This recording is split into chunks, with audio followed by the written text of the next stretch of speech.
Hello there, my name is Drew, and I learned that the Earth is not a tilted, wobbling, spinning ball in an infinite cosmic void back in April of 2015. I came upon the subject right as Flat Earth was taking off as a search term, but I hadn't noticed the trend. It was a random rendition of Michael Stipe singing "If You Believe We Put a Man on the Moon" that caught my attention and prompted me to consider my position, because I hadn't really given it much thought previously. Some of the Apollo cinematography was truly mesmerizing to me, but I was aware of the so-called conspiracy theories and was finally curious to see if they held any merit. About a year previously, I had viewed the reintroduced Cosmos series as presented by Neil deGrasse Tyson and enjoyed pondering the information that was being peddled. It had never even crossed my mind that I was watching fantasy fiction, as Dr. Tyson detailed the workings of his universe throughout the series. I thought of the information as mankind's best current understanding of the greater reality. Within a few hours, however, of looking into the Apollo missions, I was pretty sure the whole thing was a farce, and a badly aged one too. The next thing I asked was, why would they fake something like this? Within a day or so of asking, I was an official globe skeptic. Channels like Beware of the Jesuit Order and Arthur Sage destroyed the space narrative. Access to genuine information was wide open back then on YouTube, but it was observations over water that sealed the deal for me.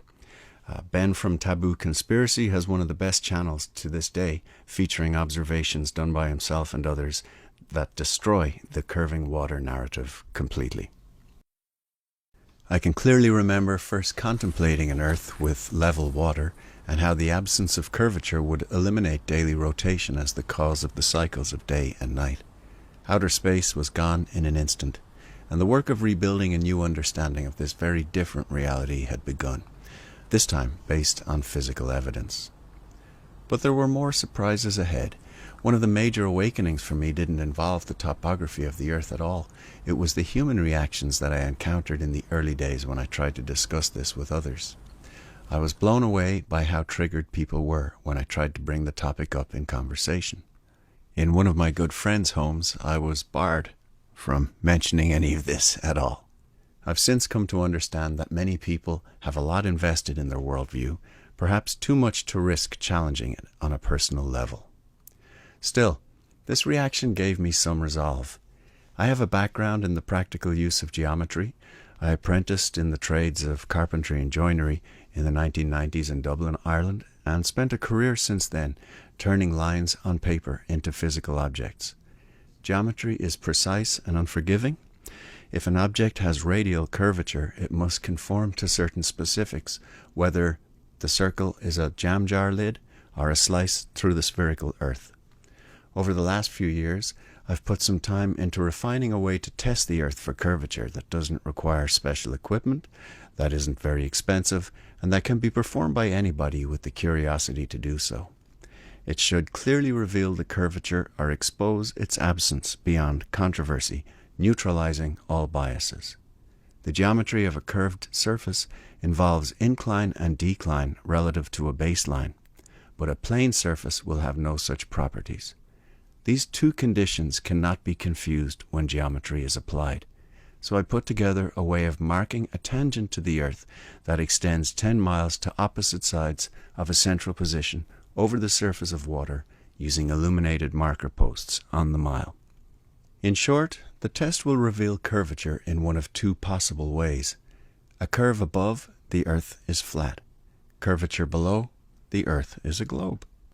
This is actually a full-scale Cartesian measurement system where the x-axis is determined by the physical shape of the surface of water.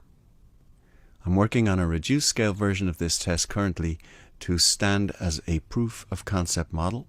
I'll publish my results along with an updated version of my ebook, Level the Natural Plane, that details this test. Finally, when I ask the question, why the lie? I think the answer must be absolute control over the minds of the masses.